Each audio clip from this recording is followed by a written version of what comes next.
develop some other ways of love that you're talking about. Yes, our purpose in saying that there's a wisdom in adversity is essentially to say that God reaches out to us in different ways.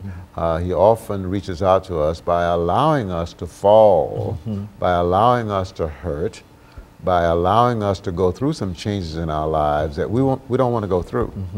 But He uses the pain and adversity in our lives in order to strengthen, in order to get our attention often. Okay, very good. In order to help us to come to the understanding that we can't make it without Him, that we indeed need Him, that we need to turn to Him, and we need to commit our lives to Him.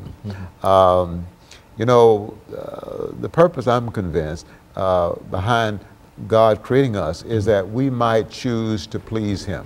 I think that it is His goal. It's a choice that you're saying. Yes, that God wants us to choose to please Him. To please Him is to serve Him. To serve Him is to love Him. And so when we're loving God, we are loving all people. I think Rick Warren makes the point in his book, in the chapter referred to as What Matters the Most. He says that the lesson that God wants us most to learn is how to love Him and how to love people. All right? Good. And so once we're on the track of trying to love God, trying to love other people by pleasing God, then we're on the God-ordained track for our life. We're in His purpose. And so He allows and uses pain and problems and whatever we go through. That's the He wisdom allows it. That's the pain. Wisdom of pain, the wisdom of adversity. Very good. Dr. Charles Stanley of In Touch Ministries out of Atlanta, Georgia, has written a book called How to Handle Adversity.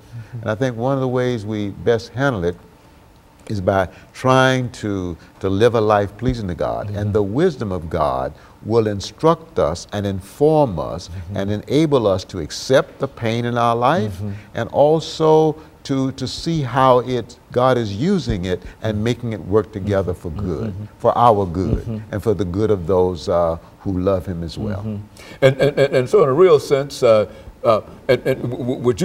you would say that there is some kind of spiritual connection that guides us once we tune in with God, that there is really, we can only have access to the Spirit and recognize that we have access to the Spirit by believing and doing the will of God. Is that what we're saying? Yes, well, I think that once we choose God, once we turn to Him, I think He becomes more active in our lives. But I think He is there from the beginning.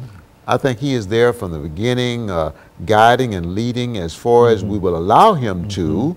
But once we turn to Him, once He achieves the goal of getting us to turn to Him, which often involves allowing us to make bad decisions, allowing us to experience some of the consequences of our bad decisions. And I think there are times when God decides to bring pain in our lives as a part of His effort to get us to choose Him.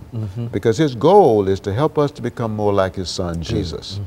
And to become more like Jesus is to grow in kindness, is to grow in patience, is to grow in forgiveness, is to grow in being unselfish, is to grow in being compassionate and kind and caring and giving to other people.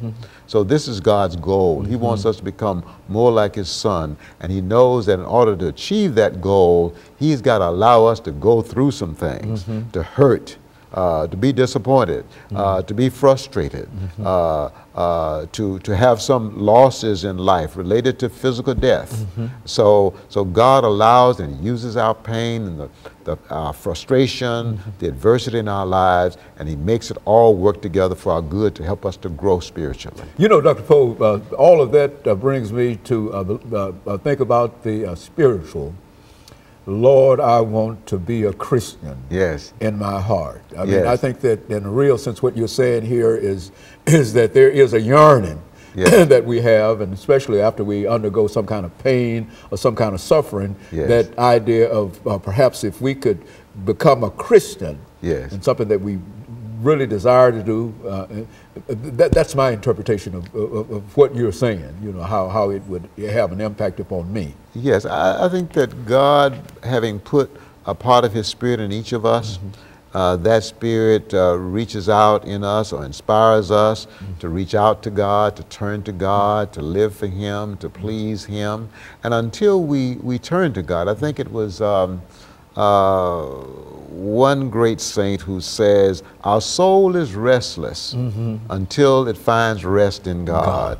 So there's an emptiness in us until we find God, until we begin to try to live our lives pleasing to Him. There's an emptiness there that nothing else can fill. And by the way, let's go back to pain, because I think that the pain that we struggle to overcome, the pain that we struggle to escape often, the pain that we struggle to neutralize through drugs and sex and